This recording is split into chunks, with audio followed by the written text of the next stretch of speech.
Today's video, I will be talking about the album Shades of Sorrow by Crypta, a Brazilian all-female death metal band. This is their second album, and it was released on August 4th via Nuclear Blast Records.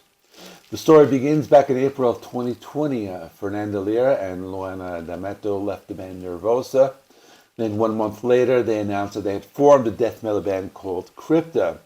They completed the lineup with guitarist Sonia Anubis, previously from the band Burning Wishes, and Tainá Bergamaschi from the band Hagbard.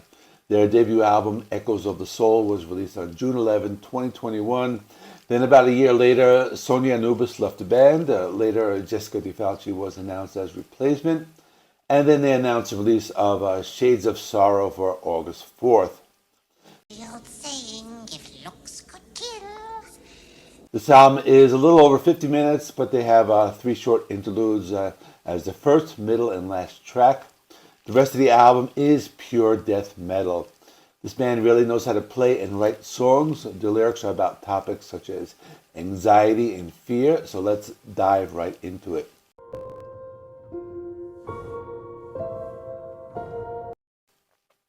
The Aftermath is the first instrumental, and it sounds like a classical music piece with haunted pianos and a dark atmosphere.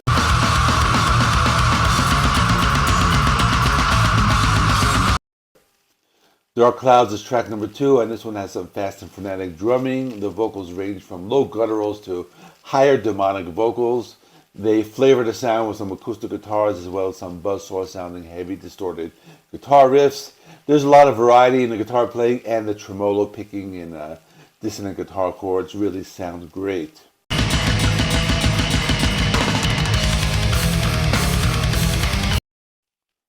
Poisonous Apathy starts out with a bang and gives you some old school death metal guitar riffs with a touch of groove metal. On this song they have a short bass guitar interlude. The song sounds very dark and evil, but with all the heaviness, they're still able to inject some melodies similar to a band like Arch Enemy. I noticed that some of that metal death sound can be heard specifically on this track.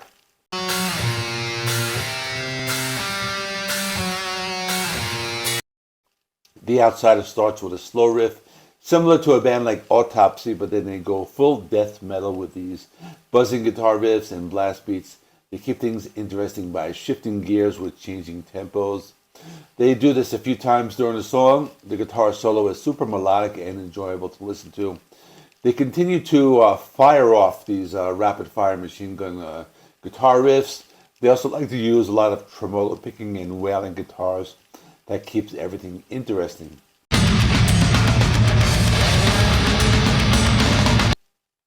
Stronghold is the longest song on the album at 6 minutes and 15 seconds.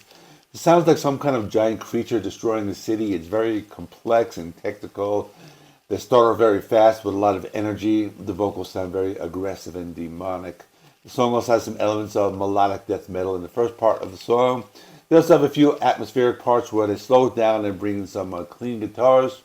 What is amazing about this song and album in general is that they are constantly finding new sounds that can be created with the guitars. This keeps everything interesting, and you can pick out different sounds every time you listen.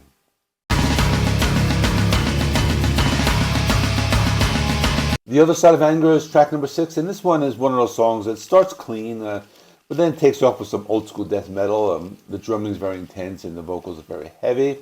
But what I failed to mention before is that it's not difficult to understand the lyrics. That's the case with all of these songs. This song in particular, The Other Side, has a really cool guitar solo with some neoclassical influence.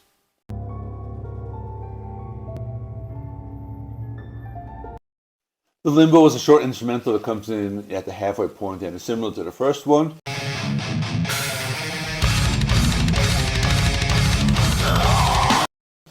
Trial of Traitors is track number 8, and it starts with a whirlwind of guitar riffs going into some heavy and brutal old school death metal.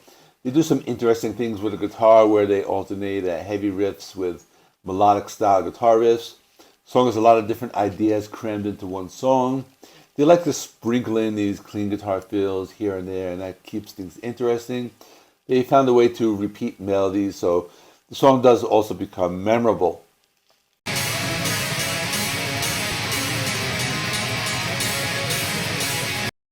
Lullaby for the Forsaken is track number 9, and I have two things to say about this track.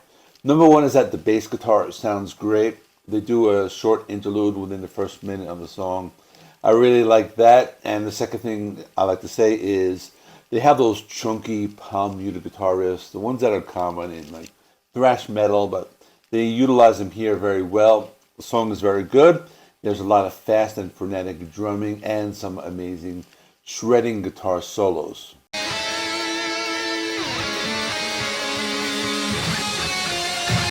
Agents of Chaos is track number 9, and this one starts off with a slow melodic intro, and you can hear the lead guitar, the bass guitar, and the drums. They're all kind of like playing in sync with each other.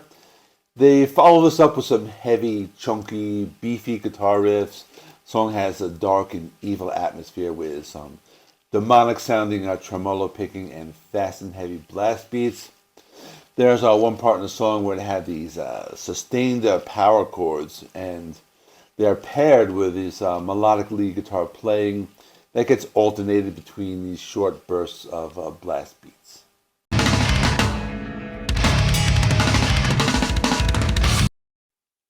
Lift the Blindfold is track number 11, and this is a typical old school death metal song with some fast and brutal guitar riffs and energetic drumming. I thought the guitar riffs were very good in the song. Some of them reminded me of some classic thrash metal.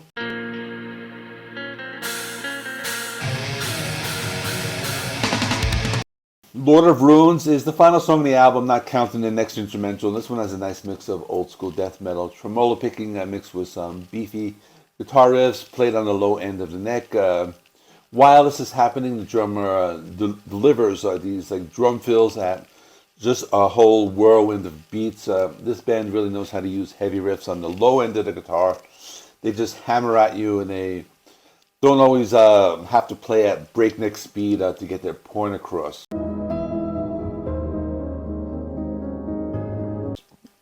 And as I was saying before, the closure is the last song. Just another one of those classical instrumental pieces played on the piano. Nothing else to say. Now it's time for my final thoughts. In conclusion, I would like to add Crypta to the list of this new wave of death metal that has been coming out lately, along with other bands like Creeping Death and Frozen Soul. They really capture that old school death metal sound while bringing something new to the table. This is possibly one of the best death metal albums of the year, in my opinion. I know it's definitely up there amongst the best. I think this band has a lot of talent. They're able to mix old school death metal with some elements of melodic death metal and put their own modern twist on it. That's all I can say. My score is going to be a 9 out of 10. I thought this was just a very good album. Let me know what you thought in the comments.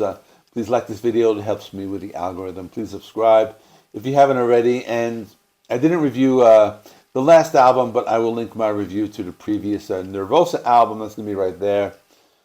And I will see you in the next one.